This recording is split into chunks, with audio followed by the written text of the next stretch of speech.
What if someone told you that one of construction's toughest, most fire-resistant materials gets manufactured from wood pulp and sand? It doesn't sound particularly advanced. It doesn't look impressive either, yet chances are it's incorporated into your home, or at least your neighbor's.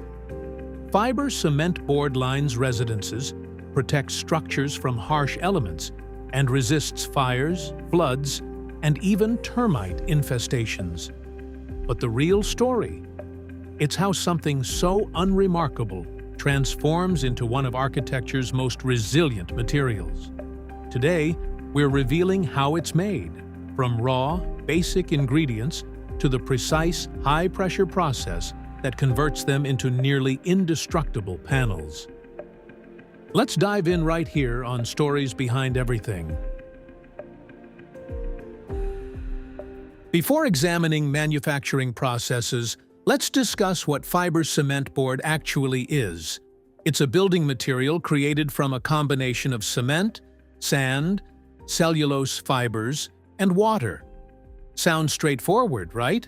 But when those components unite properly, they form a product that's incredibly strong, long-lasting, and ideal for demanding conditions. Fiber cement boards are commonly utilized for exterior siding, wall cladding, backer boards behind tiles, and even roofing in certain applications. They resemble concrete somewhat, but lighter, more flexible, and easier to handle. And it's all thanks to manufacturing methods. Production begins with 4 primary ingredients. First, cement, usually Portland cement, which functions as the binding agent. Second, sand, finely ground silica sand, adds structure and durability.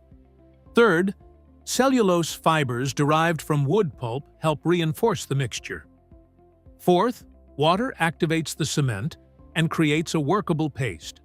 Some manufacturers also incorporate small quantities of additional minerals, additives, or coloring agents depending on the product's intended purpose. But those 4, cement, sand, cellulose, and water, constitute the foundation. The cellulose fibers first undergo processing to ensure they're clean and consistent. Impurities like bark, dirt, and debris get removed to guarantee the final board is smooth and strong. Once raw materials are prepared, it's time to blend them into what's known as a slurry, a thick paste-like mixture. The sand, cement, and water get mixed first to create a base, and then cellulose fibers get added. Here's where things become interesting. The fibers don't just float around randomly in the mix. They intertwine and bond with cement particles, creating a matrix that gives the board both strength and flexibility. This is what helps prevent cracking over time. Manufacturers carefully control each ingredient's ratio during mixing. Too much water, and the board will be weak. Too little, and it won't bind properly. Getting the balance precisely right is crucial. Now comes one of the most visually satisfying steps: sheet formation. Several different methods exist for shaping fiber cement boards, but the most prevalent is the Hatschek process, named after Ludwig Hatschek, who developed it in the early 1900s. Here's how it operates. The slurry gets poured onto a series of rotating sieve drums. These drums are covered with fine mesh that allows water to drain out while retaining solid particles. As the slurry passes over each drum, a thin layer builds up. These layers transfer onto a conveyor belt in overlapping strips, almost like paper making. Layer after layer gets added until desired thickness is reached. Then the continuous sheet gets cut into standard panel sizes. The result is a soft, wet fiber cement board, which remains far from finished. Next up is the pressing stage. The freshly formed sheets are still damp and need compression to remove excess water and ensure uniform thickness. This gets accomplished using hydraulic presses, which flatten the board and improve its density. After pressing, the panels go through a pre-curing stage. They're stacked in a controlled environment where the cement begins to hydrate, a chemical reaction that slowly hardens the mixture. At this point, the boards are still somewhat soft, but they've started taking shape. The pre-curing process usually lasts 24 to 48 hours, and it helps prepare the boards for the final hardening phase. It's somewhat like letting dough rest before baking. It ensures a better final result. Now, we've arrived at the secret weapon in fiber cement board production: autoclaving.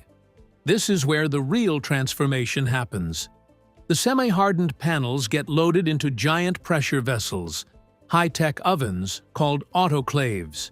Inside, they're exposed to steam, high pressure, and elevated temperatures for several hours. During this process, the cement and fibers undergo a chemical transformation known as hydrothermal curing. The result? A dense, rock-solid board with exceptional durability and weather resistance. Autoclaving is what gives fiber cement its legendary toughness. It locks in the structure, increases dimensional stability, and makes the board immune to common issues like warping, shrinking, or swelling. Once the boards have cooled from the autoclave, they're ready for finishing. At this stage, the panels get trimmed to exact dimensions and sanded to achieve a smooth, even surface. Some boards are left raw for contractors to paint later, while others are pre-coated with primer or even decorative finishes that mimic wood grain, stone, or smooth plaster.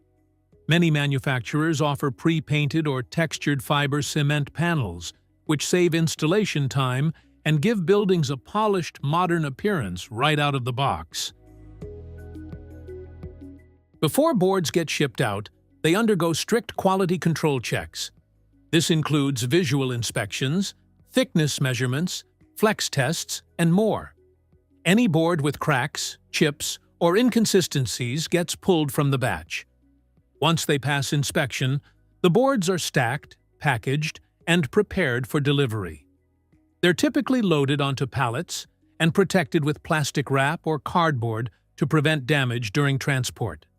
And just like that, from slurry to siding, you've got finished fiber cement boards ready for installation on homes, buildings, and infrastructure worldwide. So why go through all this effort? What makes fiber cement such a go-to material for builders? Well, for one, it's extremely durable. Unlike wood, it doesn't rot or attract termites. Unlike vinyl, it can withstand high heat and harsh UV rays. And compared to plain concrete, it's lighter, more flexible, and easier to cut. Fiber cement is also fire-resistant, making it ideal for areas prone to wildfires or extreme weather. And because it holds paint well and comes in so many styles, it's incredibly versatile for both traditional and modern designs. All that performance is packed into a simple sheet, and it all starts with sand, cement, water, and wood pulp. So the next time you walk past a house with clean, modern siding, or lean against a wall that feels solid as stone, remember it might not be stone at all. It could be fiber cement doing its job quietly, day after day. Built from simple ingredients, but engineered to withstand time, weather, and fire. Fiber cement is a hidden champion of construction. You probably won't notice it, but that's the point. It's there to last, not to shout. Behind every smooth panel is a story of chemistry, invention, and industrial brilliance. And now you know the science that holds it all together. Thank you for watching. If you have suggestions for our next video, feel free to share them in the comments below. We'll be sure to give you proper recognition for your contribution. Thank you for joining us on this exploration through stories behind everything. Don't forget to like, subscribe, and stay tuned for more stories discovered through the smallest details.